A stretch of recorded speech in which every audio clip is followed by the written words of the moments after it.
अंतं प्रमेयम् आनन्दनित्यम्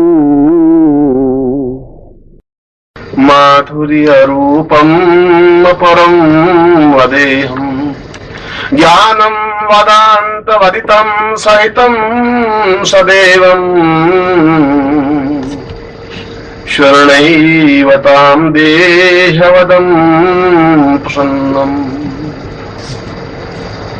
यह श्लोक में ब्रह्म पुराण से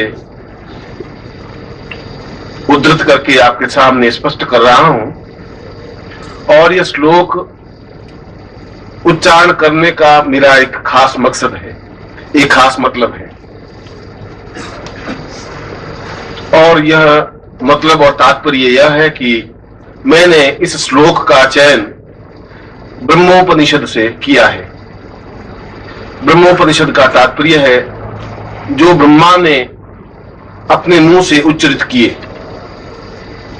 और हमारे तीन प्रधान देवताओं में सबसे पहले ब्रह्मा का नाम उच्चरित होता है, जिनके चार मुंह हैं और चारों मुंह से चारों वेदों की रचना हुई है।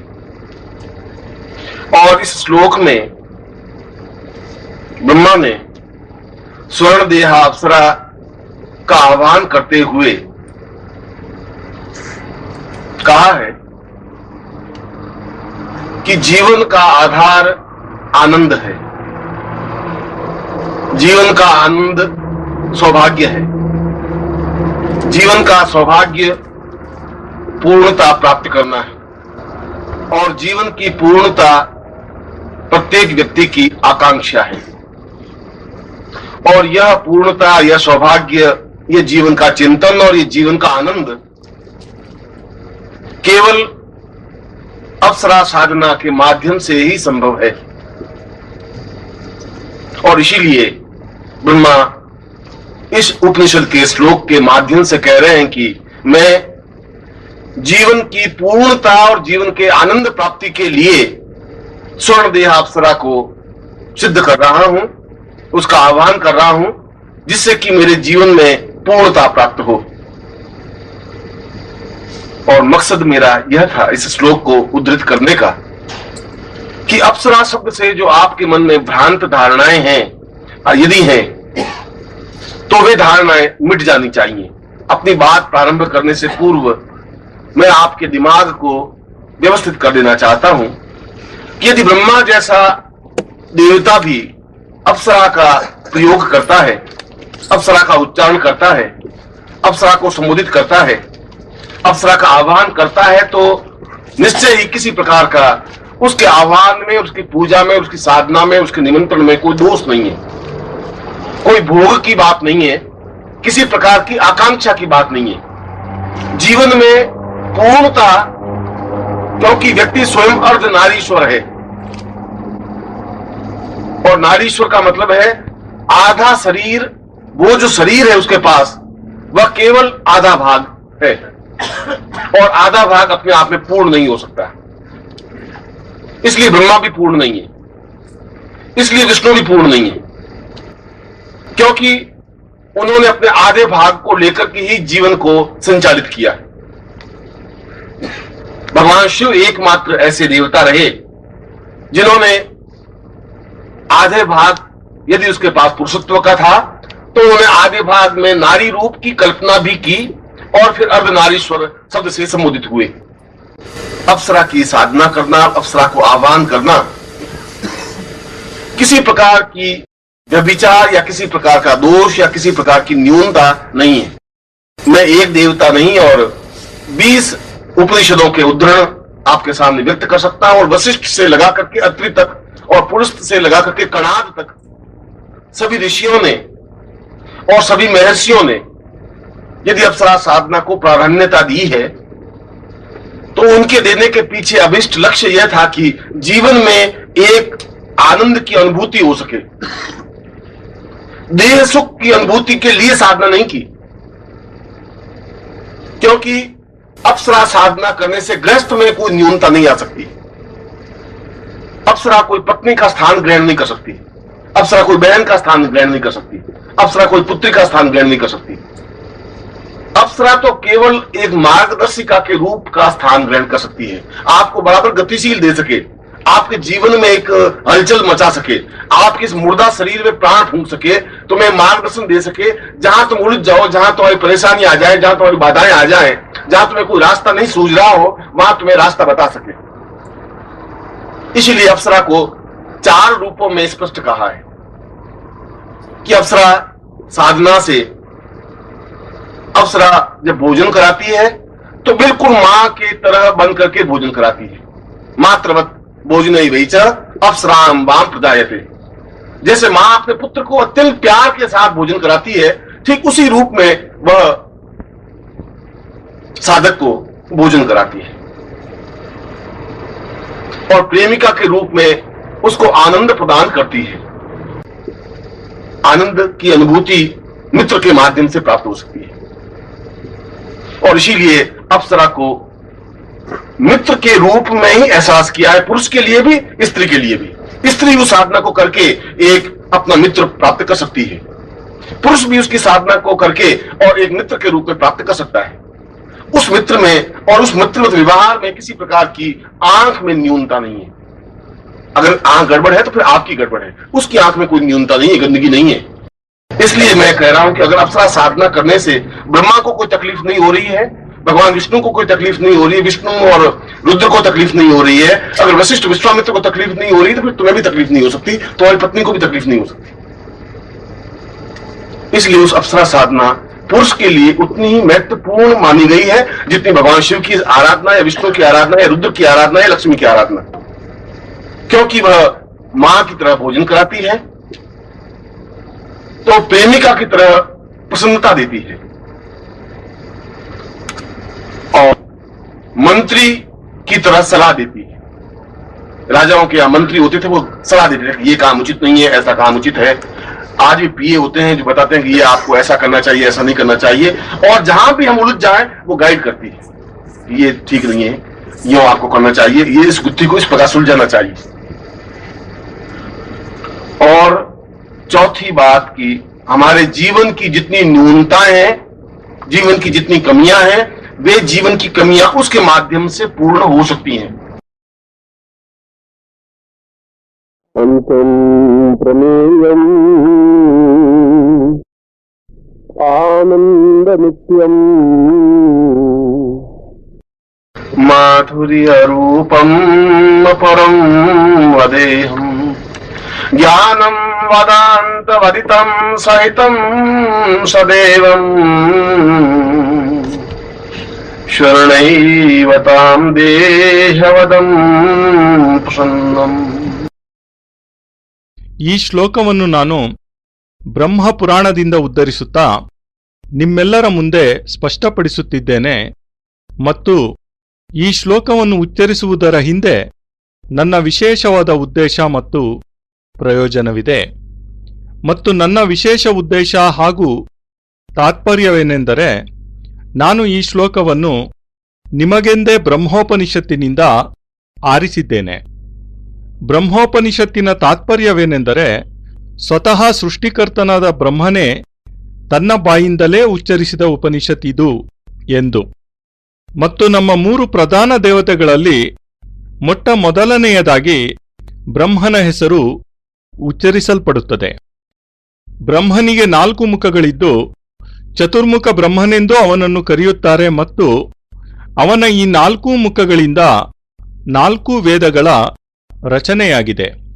ಮತ್ತು ಈ ಶ್ಲೋಕದಲ್ಲಿ ಬ್ರಹ್ಮನು ಸ್ವರ್ಣದೇಹ ಅಪ್ಸರೆಯನ್ನು ಆವಾಹನೆ ಮಾಡುತ್ತಾ ಹೇಳುತ್ತಾನೆ, ಜೀವನದ ಆಧಾರ ಆನಂದವಾಗಿದೆ, ಜೀವನದಲ್ಲಿ ಆನಂದವಾಗಿರುವುದೇ ಸೌಭಾಗ್ಯವಾಗಿದೆ, ಜೀವನದ ಸೌಭಾಗ್ಯ ಪೂರ್ಣತೆಯನ್ನು ಪ್ರಾಪ್ತಿ ಮಾಡಿಕೊಳ್ಳುವುದೇ ಆಗಿದೆ ಮತ್ತು ಜೀವನದಲ್ಲಿ ಪೂರ್ಣತೆಯನ್ನು ಪಡೆಯಬೇಕೆಂಬುದೇ ಪ್ರತಿಯೊಬ್ಬ ವ್ಯಕ್ತಿಯ ಆಕಾಂಕ್ಷೆಯೂ ಆಗಿದೆ. ಮತ್ತು ಈ ಪೂರ್ಣತೆ, ಈ ಸೌಭಾಗ್ಯ, ಜೀವನದ ಚಿಂತನೆ ಹಾಗೂ ಈ ಜೀವನದ ಆನಂದ ಕೇವಲ ಅಪ್ಸರಾ ಸಾಧನೆಯ ಮಾಧ್ಯಮದಿಂದ ಮಾತ್ರವೇ ಸಂಭವವಾಗುತ್ತದೆ. ಮತ್ತು ಇದಕ್ಕಾಗಿಯೇ ಬ್ರಹ್ಮ ತನ್ನ ಈ ಉಪನಿಷತ್ತಿನ ಶ್ಲೋಕದ ಮಾಧ್ಯಮದಿಂದ ಹೇಳುತ್ತಿದ್ದಾನೆ, ನಾನು ಜೀವನದಲ್ಲಿ ಪೂರ್ಣತೆ ಹಾಗೂ ಜೀವನದ ಆನಂದ ಪ್ರಾಪ್ತಿಗಾಗಿಯೇ ಸ್ವರ್ಣದೇಹ ಅಪ್ಸರೆಯನ್ನು ಒಲಿಸಿಕೊಳ್ಳುತ್ತಿದ್ದೇನೆ, ಸಿದ್ಧಿ ಮಾಡಿಕೊಳ್ಳುತ್ತಿದ್ದೇನೆ, ಅಪ್ಸರೆಯ ಆವಾಹನೆಯನ್ನು ಮಾಡುತ್ತಿದ್ದೇನೆ. ನನ್ನ ಜೀವನದಲ್ಲಿ ಪೂರ್ಣತೆಯನ್ನು ಪ್ರಾಪ್ತಿ ಮಾಡಿಕೊಳ್ಳುವ ಸಲುವಾಗಿ ಮತ್ತು ಈ ಶ್ಲೋಕವನ್ನು ಉಚ್ಚರಿಸುವ ಹಿಂದೆ ನನ್ನ ಮೂಲ ವಿಶೇಷ ಉದ್ದೇಶವೇನಿತ್ತೆಂದರೆ, ಅಪ್ಸರಾ ಶಬ್ದ ಕೇಳಿದೊಡನೆ ನಿಮ್ಮೆಲ್ಲರ ಮನಸ್ಸಿನಲ್ಲಿ ಭ್ರಾಂತ ಧಾರಣೆಗಳು, ಅಂದರೆ ವಿಪರೀತ ತಪ್ಪು ಕಲ್ಪನೆಗಳೇನಿವೆಯೋ ಮತ್ತು ಈಗಲೂ ಅಂತಹ ವಿಚಾರಗಳಿದ್ದರೆ ಅವೆಲ್ಲ ಸಮಾಪ್ತಿಯಾಗಬೇಕಾಗಿದೆ. ನನ್ನ ಈ ಪ್ರವಚನವನ್ನು ಪ್ರಾರಂಭ ಮಾಡುವ ಮೊದಲೇ ನಿಮ್ಮೆಲ್ಲರ ಮನಸ್ಸನ್ನು ಬುದ್ಧಿಯನ್ನು ನಾನು ವ್ಯವಸ್ಥಿತಗೊಳಿಸಲು, ಪವಿತ್ರಗೊಳಿಸಲು ಇಚ್ಛಿಸುತ್ತೇನೆ. ಬ್ರಹ್ಮನಂತಹ ಪ್ರಮುಖ ದೇವತೆಯೇ ಅಪ್ಸರೆಯ ಪ್ರಯೋಗ ಮಾಡಿದ್ದಾನೆ, ಅಪ್ಸರೆಯೆಂದು ಉಚ್ಚರಿಸಿದ್ದಾನೆ, ಅಪ್ಸರೆಯನ್ನು ಸಂಬೋಧಿಸಿದ್ದಾನೆ, ಅಪ್ಸರೆಯನ್ನು ಆವಾಹನೆ ಮಾಡಿದ್ದಾನೆಂದರೆ ಯಾವುದೇ ಪ್ರಕಾರದ ದೋಷ ನ್ಯೂನತೆ ಅಪ್ಸರೆಯ ಆವಾಹನೆಯಲ್ಲಾಗಲಿ, ಪೂಜೆಯಲ್ಲಾಗಲಿ, ಅವಳ ಸಾಧನೆಯಲ್ಲಾಗಲಿ, ನಿಮಂತ್ರಣದಲ್ಲಾಗಲಿ ನಿಶ್ಚಯವಾಗಿಯೂ ಇರಲು ಸಾಧ್ಯವೇ ಇಲ್ಲ. ಯಾವುದೇ ಭೋಗದ ವಿಷಯವಾಗಲಿ, ಯಾವುದೇ ಪ್ರಕಾರದ ಆಕಾಂಕ್ಷೆಯ ಮಾತಾಗಲಿ ಇಲ್ಲಿ ಇಲ್ಲವೇ ಇಲ್ಲ. ಜೀವನದ ಪೂರ್ಣತೆ ಏನೆಂದರೆ ಪ್ರತಿಯೊಬ್ಬ ವ್ಯಕ್ತಿಯು ಸ್ವಯಂ ಅರ್ಧನಾರೀಶ್ವರನೇ, ಮತ್ತು ನಾರೀಶ್ವರನ ಅರ್ಥವೇನೆಂದರೆ ಪ್ರತಿಯೊಬ್ಬ ವ್ಯಕ್ತಿಯ ಅರ್ಧ ಶರೀರ, ಅಂದರೆ ಅವನ ಶರೀರವೇನಿದೆಯೋ ಅದು ಕೇವಲ ಅರ್ಧ ಭಾಗ ಮಾತ್ರವೇ ಆಗಿದೆ ಮತ್ತು ಅರ್ಧ ಭಾಗ ಎಂದಿಗೂ ತನ್ನಲ್ಲಿಯೇ ತಾನು ಪೂರ್ಣವಾಗುವುದು ಸಾಧ್ಯವಿಲ್ಲ. ಆದ್ದರಿಂದ ಸೃಷ್ಟಿಕರ್ತ ಬ್ರಹ್ಮನೂ ಸಹ ಪೂರ್ಣನೆನಿಸುವುದಿಲ್ಲ, ಪಾಲನಕರ್ತನಾದ ವಿಷ್ಣುವನ್ನೂ ಸಹ ಪೂರ್ಣನೆಂದು ಕರೆಯಲಾಗುವುದಿಲ್ಲ. ಏಕೆಂದರೆ ಈ ಇಬ್ಬರೂ ದೇವರುಗಳು ತಮ್ಮ ಅರ್ಧ ಶರೀರವನ್ನು ಮಾತ್ರವೇ ಬಳಸಿಕೊಂಡು ಜೀವನವನ್ನು ಸಂಚಾಲನೆ ಮಾಡಿದ್ದಾರೆ, ಜೀವಿಸಿದ್ದಾರೆ. ಸಮಸ್ತ ದೇವತೆಗಳಲ್ಲೆಲ್ಲ ಭಗವಾನ್ ಶಿವನೊಬ್ಬನೇ ಅಂತಹ ಏಕಮಾತ್ರ ದೇವರಾಗಿದ್ದಾನೆ. ಯಾರು ತನ್ನ ಶರೀರದ ಅರ್ಧ ಭಾಗ ಪುರುಷತ್ವದ್ದಾಗಿದ್ದರೂ ಉಳಿದ ಅರ್ಧ ಭಾಗದಲ್ಲಿ ನಾರೀ ರೂಪದ ಕಲ್ಪನೆಯನ್ನು ಸಹ ಮಾಡಿ ಮತ್ತು ನಂತರ ಅರ್ಧನಾರೀಶ್ವರ ಶಬ್ದದಿಂದ ಸಂಬೋಧಿತನಾಗಿದ್ದಾನೆ. ಆದ್ದರಿಂದಲೇ ಅಪ್ಸರೆಯ ಸಾಧನೆ ಮಾಡುವುದು, ಅಪ್ಸರೆಯನ್ನು ಆವಾಹನೆ ಮಾಡುವುದು ಯಾವುದೇ ಪ್ರಕಾರದ ವ್ಯಭಿಚಾರವಾಗಲಿ, ಯಾವುದೇ ಪ್ರಕಾರದ ದೋಷವಾಗಲಿ, ಯಾವುದೇ ಪ್ರಕಾರದ ನ್ಯೂನತೆಯಾಗಲಿ ಅಲ್ಲವೇ ಅಲ್ಲ. ನಾನು ಕೇವಲ ಒಂದು ದೇವತೆಯಲ್ಲ ಮತ್ತು 20 ಉಪನಿಷತ್ತುಗಳಿಂದ ಶ್ಲೋಕಗಳನ್ನು ಉದ್ಧರಿಸುತ್ತಾ ನಿಮ್ಮ ಮುಂದೆ ಸ್ಪಷ್ಟಪಡಿಸಬಲ್ಲೆ. ಏನೆಂದರೆ ಮಹರ್ಷಿ ವಸಿಷ್ಠರಿಂದ ಮೊದಲುಗೊಂಡು ಅತ್ರಿ ಋಷಿಯವರೆಗೂ ಮತ್ತು ಪುಲಸ್ತ್ಯರಿಂದ ಹಿಡಿದು ಕಣಾದ ಋಷಿಯವರೆಗೂ ಎಲ್ಲಾ ಋಷಿಗಳು ಮತ್ತು ಎಲ್ಲಾ ಮಹರ್ಷಿಗಳೂ ಅಪ್ಸರಾ ಸಾಧನೆಗೆ ಪ್ರಾಧಾನ್ಯತೆ ಕೊಟ್ಟಿದ್ದಾರೆಂದರೆ ಅವರೆಲ್ಲ ಪ್ರಾಧಾನ್ಯತೆ ಕೊಟ್ಟಿರುವ ಹಿಂದೆ ಅವರ ಅಭೀಷ್ಟ ಲಕ್ಷ್ಯವೇನಿದೆ ಎಂದರೆ ಜೀವನದಲ್ಲಿ ಒಂದು ಆನಂದದ ಅನುಭೂತಿ ಆಗಬೇಕಾಗಿದೆ. ದೇಹ ಸುಖದ ಅನುಭೂತಿಗಾಗಿ ಅವರ್ಯಾರೂ ಅಪ್ಸರಾ ಸಾಧನೆಯನ್ನು ಮಾಡಲೇ ಇಲ್ಲ. ಏಕೆಂದರೆ ಅಪ್ಸರಾ ಸಾಧನೆ ಮಾಡುವುದರಿಂದ ಯಾವುದೇ ಗೃಹಸ್ಥನ ಜೀವನದಲ್ಲಿ ನ್ಯೂನತೆ ಉಂಟಾಗುವುದಿಲ್ಲ. ಅಪ್ಸರೆ ಎಂದಿಗೂ ಸಹ ನಿಮ್ಮ ಪತ್ನಿಯ ಸ್ಥಾನವನ್ನು ಗ್ರಹಣ ಮಾಡುವುದಿಲ್ಲ.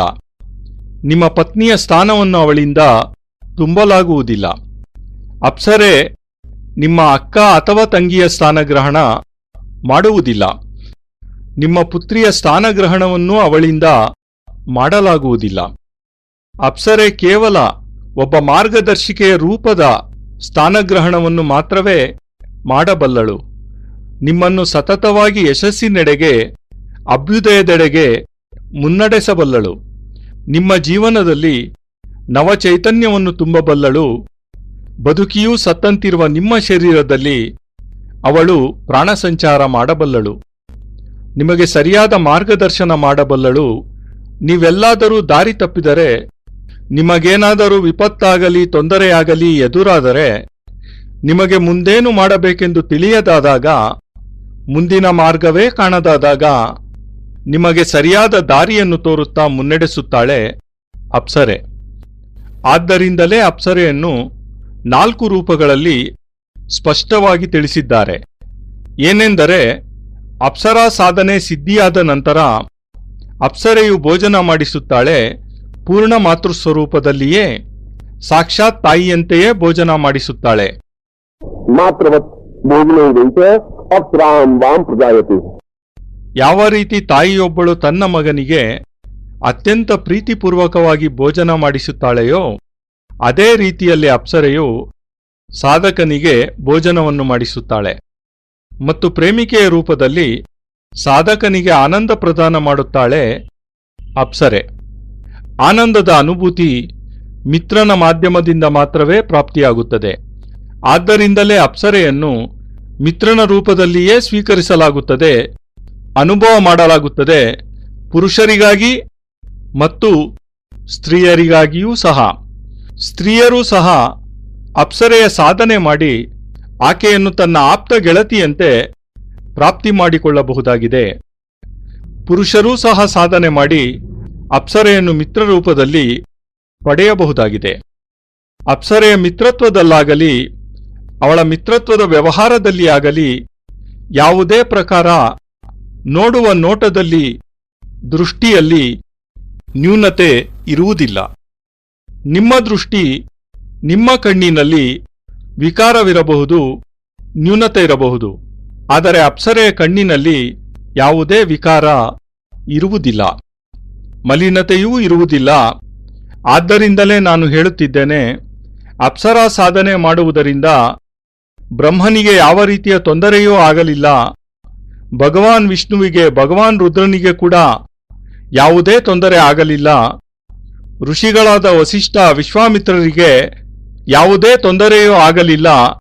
ಅದೇ ರೀತಿ ನಿನಗೂ ಸಹ ಯಾವುದೇ ತೊಂದರೆ ಆಗುವುದಿಲ್ಲ, ನಿನ್ನ ಪತ್ನಿಗೂ ಸಹ ಯಾವುದೇ ತೊಂದರೆ ಆಗುವುದಿಲ್ಲ. ಆದ್ದರಿಂದಲೇ ಯಾವ ರೀತಿ ಭಗವಾನ್ ಶಿವನ ಆರಾಧನೆ, ವಿಷ್ಣುವಿನ ಆರಾಧನೆ, ರುದ್ರನ ಆರಾಧನೆ ಮತ್ತು ಲಕ್ಷ್ಮಿಯ ಆರಾಧನೆ ಪುರುಷರಿಗೆ ಅತ್ಯಂತ ಮಹತ್ವಪೂರ್ಣವೆಂದು ಪರಿಗಣಿಸಲಾಗಿದೆಯೋ ಅದರಷ್ಟೇ ಮಹತ್ವಪೂರ್ಣವಾದದ್ದು ಈ ಅಪ್ಸರಾ ಸಾಧನೆಯೂ ಕೂಡ. ಏಕೆಂದರೆ ಅಪ್ಸರೆಯು ತಾಯಿಯಂತೆ ಸಾಧಕನಿಗೆ ಭೋಜನ ಮಾಡಿಸುತ್ತಾಳೆ, ಪ್ರೇಮಿಕೆಯಂತೆ ಸಾಧಕನನ್ನು ಪ್ರಸನ್ನಗೊಳಿಸುತ್ತಾಳೆ ಮತ್ತು ಮಂತ್ರಿಯಂತೆ ಸಾಧಕನಿಗೆ ಒಳ್ಳೆಯ ಸಲಹೆಗಳನ್ನು ಕೊಡುತ್ತಾಳೆ. ಯಾವ ರೀತಿ ರಾಜನಿಗೆ ಅವನ ಮಂತ್ರಿ ಸಲಹೆ ಕೊಡುತ್ತಾನೆಯೋ, ಈ ಕೆಲಸ ಸೂಕ್ತವಲ್ಲ, ಇಂತಹ ಕೆಲಸ ಸರಿಯಾದುದು, ಹೀಗೆ ಈ ಆಧುನಿಕ ಕಾಲದಲ್ಲಿ PA ಪರ್ಸನಲ್ ಅಸಿಸ್ಟೆಂಟ್ ಏನು ಕೆಲಸ ಮಾಡುತ್ತಾನೆಯೋ, ವೈಯಕ್ತಿಕವಾಗಿ ಏನು ಸಲಹೆಗಳನ್ನು ಕೊಡುತ್ತಾನೆಯೋ ಅದರಂತೆಯೇ, ಮತ್ತು ಎಲ್ಲಾದರೂ ನಾವು ದಾರಿ ತಪ್ಪುತ್ತಿದ್ದರೆ ತಕ್ಷಣ ಸರಿಯಾದ ಮಾರ್ಗದರ್ಶನ ನೀಡಿ ಕಾಪಾಡುತ್ತಾಳೆ ಅಪ್ಸರೆ. ಇದು ಸರಿಯಲ್ಲ, ಇದನ್ನು ಈ ರೀತಿ ಮಾಡಿದರೆ ಒಳ್ಳೆಯದು, ಈ ಸಮಸ್ಯೆಯನ್ನು ಹೀಗೆ ಸುಲಭವಾಗಿ ಬಗೆಹರಿಸಬಹುದು ಎಂದು ತಿಳಿ ಹೇಳುತ್ತಾಳೆ ಅಪ್ಸರೆ. ಮತ್ತು 4ನೆಯ ವಿಷಯವೇನೆಂದರೆ, ನಮ್ಮ ಜೀವನದಲ್ಲಿ ಅದೆಷ್ಟೇ ಕುಂದುಕೊರತೆಗಳಿರಬಹುದು, ನ್ಯೂನತೆಗಳಿರಬಹುದು, ಅವೆಲ್ಲವೂ ಸಹ ಅಪ್ಸರೆಯ ಮಾಧ್ಯಮದಿಂದ ಪೂರ್ಣತೆಯನ್ನು ಹೊಂದುತ್ತವೆ. ನಾರಾಯಣೋತ್ವಂ ನಿಖಿಲೇಶ್ವರೋತ್ವಂ ಮಾತಾ ಪಿತಾ ಗುರು ಆತ್ಮಾ ತ್ವಮೇವಂ ಬ್ರಹ್ಮಾ ತ್ವಂ ವಿಷ್ಣುರುದ್ರ ತ್ವಮೇವಂ ಸಿದ್ಧಾಶ್ರಮೋ ತ್ವಂ ಗುರುವಂ ಪ್ರಣಮ್ಯಂ ತ್ವಮೇವ ಮಾತಾ ಚ ಪಿತಾ ತ್ವಮೇವ ತ್ವಮೇವ ಬಂಧುಶ್ಚ ಸಖಾ ತ್ವಮೇವ ತ್ವಮೇವ ವಿದ್ಯಾ ದ್ರವಿಣಂ ತ್ವಮೇವ